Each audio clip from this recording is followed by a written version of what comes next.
เนาะทุกคนบ่าวภูมิก็จะมาตอบคอมเมนต์เนาะมีคนทักมาถามบ่าวภูมิว่า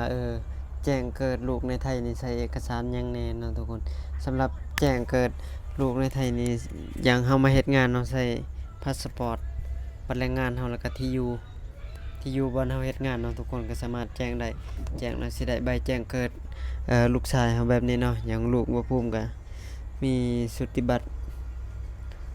ใบแจ้งเกิดแบบนี้เนาะทุกคนใช้สำหรับทำงานเนาะตามที่บ่าวภูมิอ่านบุคคลต่างดาวที่ได้รับอนุญาตให้อยู่ในราชอาณาจักรเพื่อการทำงานเนาะทุกคนลูกบ่าวภูมิไปฉีดวัคซีนยังใช้แต่ของเขาเองเนาะตอนที่บ่าวภูมิยังบ่ทันได้แจ้งเกิดนี่ใส่แต่พาสปอร์ตแม่เนาะไปฉีดยาไปฉีดหยังพอบ่าวภูมิแจ้งเกิดนี่ใส่ของเขาเองเบิดเนาะใส่ของลูกชายบ่าวภูมิเองหมดไปหาหมอไปฉีดวัคซีนแต่ละเดือนเนาะทุกคนเนาะ